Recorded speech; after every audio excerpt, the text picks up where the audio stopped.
Bismillahirrahmanirrahim. Assalamualaikum warahmatullahi wabarakatuh. Innal hamdalillah nahmaduhu wa nasta'inuhu wa nastaghfiruh wa na'udzu billahi min shururi anfusina wa min sayyiati a'malina. Man yahdihillahu fala mudilla lahu wa man yudlil fala hadiyalah. Wa ashhadu an la ilaha illallah wahdahu la syarikalah wa ashhadu anna Muhammadan 'abduhu wa rasuluhu amma ba'd. Alhamdulillah, bersyukur kita kehadirat Allah Subhanahu wa taala. Kita dapat menyambung lagi pembacaan dari kitab Matan Abu Syuja dan juga penjelasannya secara ringkas diikuti dengan beberapa dalil yang dapat dibawakan dari kitab At-Tadhhibu fi Adillatil Matn al-Ghayah wa Taqrib fil Fiqh Syafi'i karangan Syekh Mustafa Dib Al-Bugha. Dan alhamdulillah kita sudah menyelesaikan dua bab, yaitu bab taharah dan juga bab salat. Hari ini kita akan masuk, kali ini kita akan masuk bab yang ketiga, yaitulah zakat. Kata Imam Abu Syuja, tajibu zakatu fi khamsati asya wa hiyal mawashi wal athman wal zuru'i wal thimari wa urudit tijarah. Zakat itu wajib dalam 5 perkara, yaitulah binatang, kemudian samani wa asman, ataupun daripada perkataan saman harga, zuru yaitu tanaman, kemudian as-thimar buah-buahan, wa urudit tijarah harta dagangan. Oke, harta dagangan. Kalau dari segi dalilnya tentang kewajiban zakat ini secara mutlaknya diambil dari firman Allah dalam surah At-Taubah ayat 103. Allah berfirman, "Khudh min amwalihim sadaqah tutahhiruhum wa tuzakkihim biha." Ambillah zakat dari sebahagian harta mereka, dengan zakat itu kamu membersihkan dan menyucikan mereka. Yani zakat itu dapat memperbaiki keadaan mereka dan juga menjaga mereka dari sifat kedekut dan lain-lain, sifat yang tidak elok. Kalau dari hadis Nabi sallallahu alaihi wasallam, Nabi pernah bersabda, "Fa'alimhum anna Allah aftarada 'alaihim shadaqah tu'khadhu min aghniyaihim wa turaddi 'ala fuqaraihim." Maka beritahulah kepada mereka bahwasanya Allah telah mewajibkan mereka supaya membayar zakat yang diambil dari harta orang-orang kaya di antara mereka dan diberikan kepada orang-orang fakir di antara mereka. Hadis riwayat Bukhari dan Muslim dan lain-lain lagi. Okay. Oke, kita sambung. Fa'ammal mawashi tajibu zakatu fi thalathati ajnasi minha. Ini pembahagian lah. Setelah dijelaskan ada 5 jenis. Kemudian yang pertama mawashi, yaitu binatang. Zakat yang diwajibkan ada 3 jenis. Wahia, dan ia adalah al-ibil wal baqar wal ghanam, ya, unta, sapi dan juga kambing. Ini 3 jenis binatang, dan dari 3 jenis binatang ini kemudian dipecahkan sehingga hasilnya yang unta dan sejenis unta, kira-kira 1 bonggol 2 bonggol, sapi atau kerbau juga termasuk dalam kategori sapi, kambing termasuklah kambing, biri-biri juga termasuk dalam kategori kambing. Wa syara'itu wujubiha 6 asya. Al-islamu wal hurriyah wal milku tam wal nisab wal haulu was sawmu. Okay? Ada 6 perkara, bila cukup syarat maka wajiblah dia keluarkan zakat. Yang pertama, mestilah dia orang Islam. Hurriyah, dia mestilah yang merdeka. Milku tam, pemilikan yang sempurna. Wan nisab, mencapai nisab, yakni jumlah paling kurang, jumlah minimum, okay, berapa? Tentunya kalau emas 85 gram, okay, yang paling kurang. Kalau kurang dari 85 gram maka tidak dikenakan zakat. Wal haulu, dan juga haul as-sawmu. Haul artinya cukup setahun. Oke.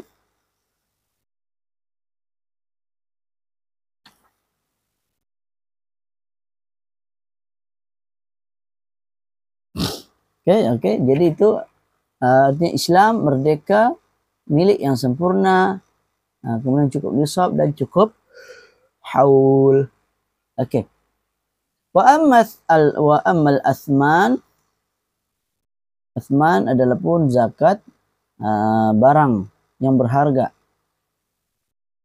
Oke, sebelum itu kita sebut sebuah dalil yang mewajibkan zakat daripada binatang adalah berdasarkan surat yang bertulis.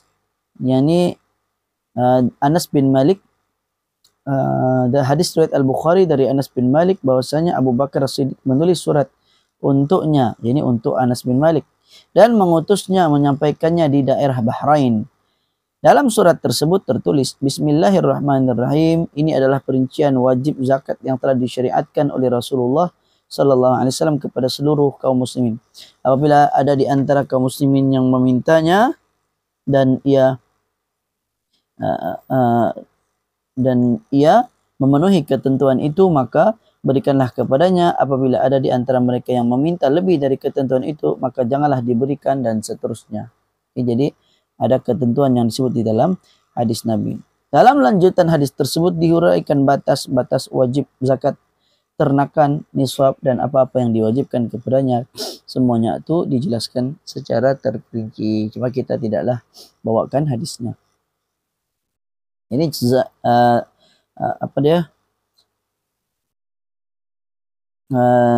syarat wajib zakat tadi yang telah kita sebutkan, disebut ada 5.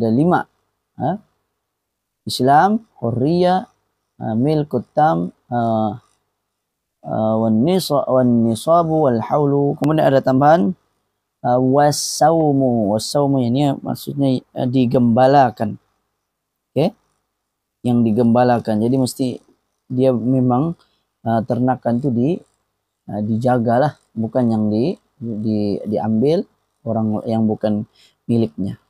Oke, mungkin itu tambahanlah daripada syarat wajib zakat. Dalilnya berdasarkan tentang haul adalah sabda Rasulullah sallallahu alaihi wasallam, "Laisa fi malin zakatun hatta yahula alaihi al-haul." Harta tidaklah wajib zakat sehinggalah mencapai pemilikan selama setahun. Ini cukup setahun. Cukup haul, kita sebut cukup haul, ini cukup setahun. Tahun Qamariyah, tahun Islam lah. Sementara yang dimaksudkan dengan yang digembalakan, as-saumu di situ adalah haiwan ternakan tersebut dipelihara di padang rumput yang terbuka pada satu tempo tertentu sepanjang tahun. Artinya jika makanan ternakan ada yang disediakan sendiri, maka tidak perlulah dikeluarkan zakat. Okay? Maksudnya kalau orang tu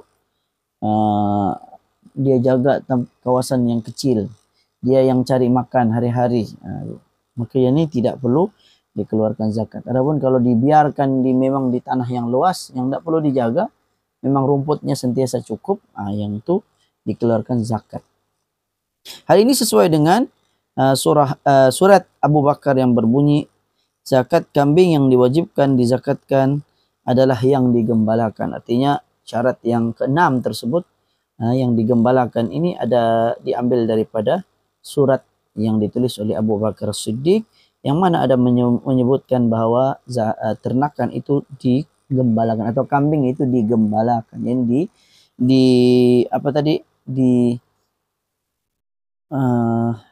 dipelihara di padang rumput yang terbuka. Okay? Padang rumput yang terbuka, yang luas. Ini biasanya orang yang memiliki tanah luas, maka cara dia gembala ini dibiarkan di dalam kawasan itu dan dia makan daripada rumput-rumput yang ada di kawasan yang luas tersebut. Oke, seterusnya. Wa ammal athmanu fa syai'an. Adapun zakat bagi barang yang berharga itu fa syai'an, ada 2. Az-zahabu wal fiddah, emas dan perak. Wa syara'itu wujubiz zakati fiha 5 asya. Dan syarat wajibnya zakat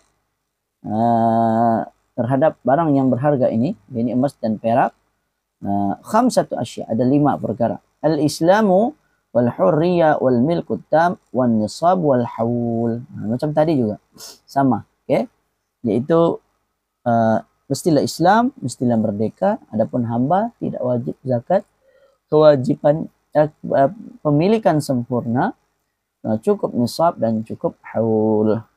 Okay? Kita baca dalilnya berdasarkan surah At-Taubah ayat 34. Allah berfirman, "Walladzina yaknizuna adh-dhahaba wal fiddah wa la yunfiqunaha fi sabilillahi fabashshirhum bi'adzabin alim." Dan orang-orang yang menyimpan emas dan perak dan tidak menafkahkannya pada jalan Allah, maka beritahulah kepada mereka bahwasanya mereka akan mendapatkan siksaan yang amat pedih. Okay? Jadi orang-orang yang simpan emas dan perak yang tidak nafkah, ini dari keterangan ini menunjukkan bahwa kalau orang yang memiliki emas dan perak, kemudian dia tidak keluarkan zakat, dan dari sudut yang dimaksudkan dengan menyimpan di sini adalah dia menggunakan, yakni memakai emas tersebut. Okay? Imam Al-Bukhari meriwayatkan dari Ibnu Umar, dia menyatakan barang siapa yang menyimpan emas dan perak lalu tidak mengeluarkan zakat, maka celakalah dia, habislah dia. Maksudnya akan disiksa. Karena Allah sebut fabashshirhum bi'adzabin alim. Sedangkan hadis riwayat Imam Muslim dari Abu Hurairah berkata, Rasulullah sallallahu alaihi wasallam bersabda, "Ma min sahibi dhahabin wala fiddah la yuaddi minha haqqaha illa idza kana yaumul qiyamah suffihat lahu safaihu min narin wa uhmiya 'alaiha fi nari jahannam fayukwa biha janbuhu wa dhahruhu kullama baradat u'idat lahu fi yawmin kana miqdaruhu 50,000 sanah hatta yuqda bainal ibadi fayara sabilahu imma ilal jannah wa imma ilan nar." Sesiapa juga yang memiliki emas dan perak tetapi tidak mengeluarkan zakatnya, maka pada hari kiamat kelak akan dibuatkan baginya kepingan-kepingan api yang dipanaskan di dalam neraka jahanam. Lalu digosokkan ke perut dan belakangnya. Setiap kali kepingan itu sejuk, maka akan dibuatkan yang baru. Pada hari di mana masanya sama dengan 50.000 tahun, 50 tahun, sampai dibuat ketentuan di antara para hamba-hamba Allah, apakah dia akan masuk surga ataupun masuk ke dalam neraka. Jadi dalam hadis ini menyatakan orang yang memiliki emas dan perak tapi tidak keluarkan zakat, maka siksaannya berupa diletakkan kepingan-kepingan api. Maksudnya dia akan diletakkan, digosokkan di perut serta di belakang, di perut dan di belakang diletakkan. Kemudian apabila kepingan yang panas tadi itu menjadi sejuk, lalu diberikan lagi yang baru, yang masih panas, dibuat baru, masuk balik dalam api, merah balik, letak balik di situ. Maka itulah siksaan bagi orang yang ada emas dan perak. Okay? Yang mana masanya adalah sama dengan 50 tahun. Hari di masa di mana masanya sama dengan 50.000 tahun. Maksudnya tahun, ya ini kalau di dunia sehari sama dengan 50 tahun. Ini mengikut tafsiran yang berbeza-beza lah. Kalau dari Al-Quran pun ada juga menyebut tentang hari hitungan dunia dan juga akhirat. Mungkin ini maksudnya masanya 50 tahun ini masa bagi orang yang disiksa di dalam api neraka. Karena siksaan, orang yang berada di siksaan di dalam api neraka, dia akan berasa sangat lama.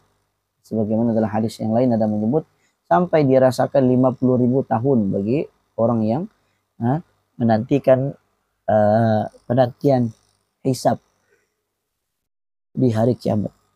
Baik, seterusnya. Wa amma zuru'u fatajibu zakatu fiha bi thalathati syara'id. Adapun zakat biji-bijian, zuru' ataupun tanam-tanaman, maka diwajibkan zakat dengan thalathati syara'id. Ada 3 syarat. An yakuna mimma yazra'uhu adamiyun, di antaranya yang ditanam adalah oleh adamiyun, ini anak Adam, maksudnya manusia lah, bukannya dia tumbuh sendiri. Wa ayyakunu qutan muddakharan, hendaklah termasuk makanan pokok yang dapat disimpan. Kemudian wa ayyakuna nisaban wa huwa khamsatu usuqin la qishra 'alaiha. Okay? Hendaklah ada 5 wasak tanpa kulit. Kita lihat pada sekali lagi penjelasan dia bahwa untuk zakat tanam-tanaman ataupun buah-buahan, dan ini apa, biji-bijian. Nah, biji-bijian dia ada biji-bijian, ada buah-buahan. Jadi secara umumnya ada 3 lah. Nah, dia punya syarat dia. Yang pertama ditanam oleh manusia, yakni petani yang menanamnya. Kemudian dia termasuk makanan yang asasi yang dapat disimpan. Oke, maksudnya yang ditanam itu contohnya beras, kan, maka ianya makanan asasi. Kemudian yang ditanam itu kurma, makanan asasi dan boleh disimpan lama. Oke, kemudian yang ketiganya cukup nisab, maksudnya ditambah lagi dengan 5 wasak yang tidak tercampur oleh biji atau kulit. Maksudnya yang biasa disimpan apabila disimpan dalam jangka waktu yang lama tidak rosak, dan juga makanan asasi yang biasa dimakan oleh masyarakat setempat seperti gandum, beras, jagung dan lain-lain lagi. Jadi bagi para petani, dia kena tahulah kewajiban-kewajiban ini supaya mereka tidak terlepas dari mengeluarkan apabila telah mencukupi syarat-syaratnya. Adapun buah-buahan tadi yang dimaksudkan adalah seperti kurma dan anggur. Oke, kurma dan anggur. Ini masuk dalam matan yang baru. Wa amma thimaru fatajibu zakatu fi syai'aini minha thamaratul nakhli wa thamaratul karmi wa syara'itu wujubi zakati fiha 4 asya' al-islam wal hurriyah wal milkut tam wan nisab. Adapun buah-buahan maka wajib zakat dalam 2 perkara, yaitu kurma dan anggur. Syarat wajib zakat ya ada 4. Pertama Islam merdeka, ketiga pemilikan yang sempurna, keempat nisab, cukup nisab. Jadi kurang lebih sama saja. Dalilnya adalah berdasarkan hadis riwayat At-Tirmidzi dari Attab bin Usaid berkata, amara Rasulullah sallallahu alaihi wasallam an yukhrasal 'inab kama yuhrasun nakhlu wa yu'khadhu zakatuhu zabiban kama tu'khadhu zakatun nakhli tamran. Rasulullah memerintahkan untuk menaksir ataupun menakar buah anggur. Ini menuai lah, mungkin mengambil buah anggur itu. Seperti mana menaksir buah kurma dan tetap mengambil zakat anggur meskipun ianya telah kering. Jadi anggur itu sudah kering, biasanya jadi apa? Jadi mungkin jadi kismis. Maka dia tetap diambil, samalah seperti tamar. Nah, tamar kalau basah dia dipanggil rutab, kalau kering dia panggil tamar. Okay? Meskipun telah berubah, yakni menjadi zabib. Okay? Walaupun dia telah menjadi zabib, yakni kismis, maka sebagaimana wajib mengambil zakat kurma apabila ianya telah kering. Jadi maksudnya Nabi sebut kurma itu diambil, kemudian kalau kering tetap juga dikeluarkan zakat, sebagaimana kurma itu diambil basah dikeluarkan zakat, apabila kering dia jadi tamar pun tetap dikeluarkan zakat. Oke. Wa amma, ini saya rasa yang terakhir lah. Wa amma urudu tijarah fatajibu zakatu fiha bisyara'id al-madhkurah fil athman. Adapun harta dagangan maka wajib zakat dengan syarat-syarat yang telah disebutkan dalam emas dan perak. Oke. Harta dagangan dia termasuk dalam syaratnya sama seperti mana yang telah disebutkan bagi zakat emas dan juga zakat perak. Wallahu a'lam. Jadi Saya kira cukup dahulu, nanti kita akan sambung lagi pada perincian-perincian. Karena diperincikan ada untuk ternakan tadi mula-mula disebut umum saja, 3 jenis. Nanti akan disebut pula berapa ekor daripada binatang ternakan tu, berapakah zakat yang perlu dikeluarkan. Wallahu a'lam. Baik datang dari Allah, yang lemah dari saya sendiri. Aku qouli hadza wa astaghfirullahaladzim wa lakum wa sallallahu ala nabiyyina Muhammad wa ala alihi wa sahbihi wa sallam. Wassalamualaikum warahmatullahi wabarakatuh.